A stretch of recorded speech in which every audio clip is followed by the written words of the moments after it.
سلام و عرض ادب خدمت همه عزیزان. امیدوارم که حالتون خوب باشه و روز خوبی رو شروع کرده باشید. در ادامه تحلیل طلا که روزانه داریم انجام میدیم، دیروز در مورد طلا صحبت کردیم. این محدوده رو مشخص کردیم، محدوده خط گردن این سر و شانه می شدش که قرار شد اگر این سر و شانه رو بشکنه به سمت پایین، خط گردن رو بشکنه به سمت پایین و بعد از پول بکش ما سل بگیریم.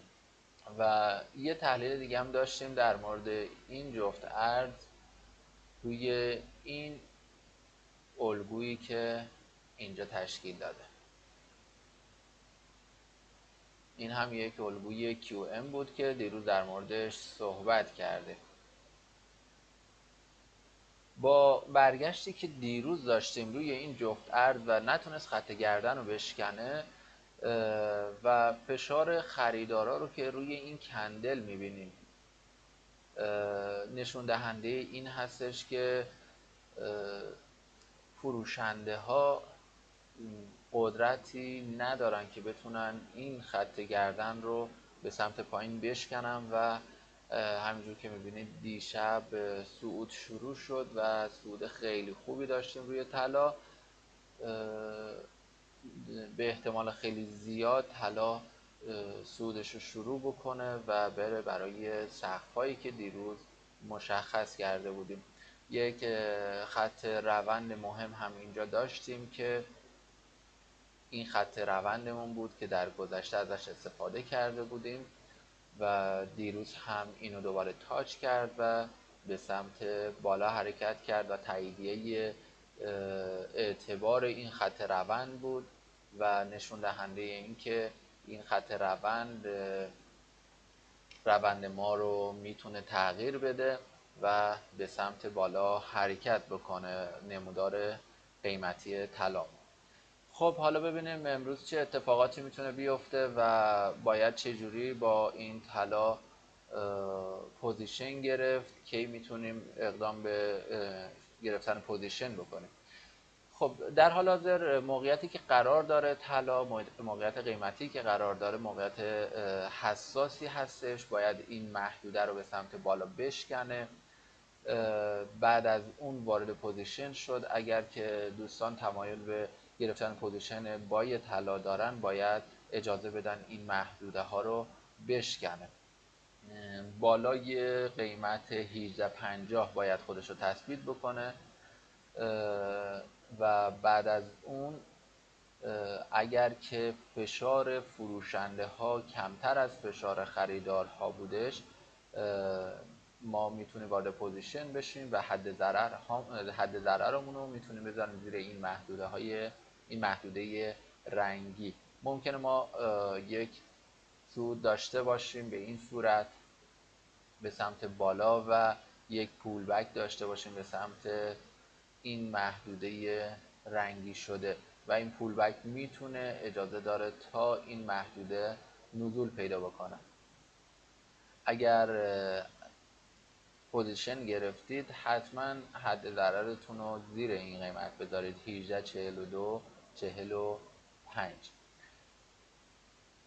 من روند طلا رو امروز سعودی میبینم و امیدوارم که بتونید از این جفت ارز سود قابل توجهی بگیرید. خب بریم سراغ یورو به دلار. جفت ارز یورو به دلار دیروز بررسیش کردیم، توی این محدوده ها قرار داشت اگر اشتباه نکنم. آره توی این محدوده ها قرار داشت و تاچ سوم رو روی این خط روند داشت که پیش بینی کردیم روند ما صعودی هستش.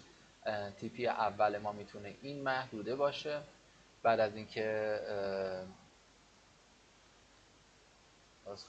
بعد از اینکه این محدوده رو شکون به سمت بالا ما میتونیم پوزیشن بای بعدیمون رو بگیریم و یک نزول شدید زیاد و دوباره به همین صورت. خب طلا اگر که بتونه زیر این خط روند در تایم فریم 1 ساعته کندل قوی نزولی بده که فکر میکنم تایم هم تمومه، تقریبا 6 دقیقه دیگه این کندل تموم میشه و نشون دهنده ادامه صعود هستش. ولی خب اگر که بتونه زیر این خط روند یک کندل نزولی قوی بده، به احتمال زیاد دوباره ما یک نزول داریم تا این محدوده رنگی شد. خب بریم سراغ پوند دلار. پوند دلار هم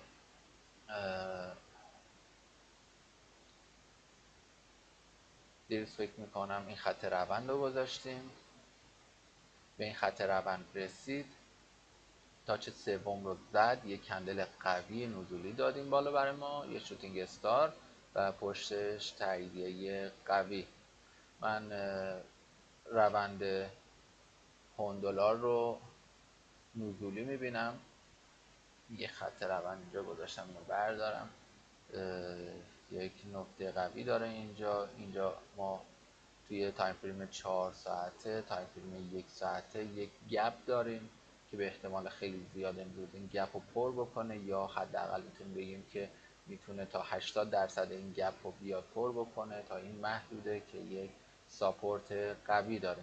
بعد از اینکه این محدوده رو پر کرد، شما از پوزیشناتون خارج بشید یا ریسک فری بکنید، ببینیم با بعد از نزولی که داره به کدوم سمت حرکت میکنه. دوستان عزیز، اگر که تحلیل خاصی بخواید به صورت تصویری براتون میفرستم، یا اگر که به صورت ویدیویی ضبط میکنم براتون، حتما امروز آپلود میکنم روی گروه. دوستان عزیزی هم که قصد دارن توی این بازار فعالیت بکنن، وبسایت بورسی‌ها www.bursiha.com در خدمت شما هستش. موفق و پیروز و سربلند باشید.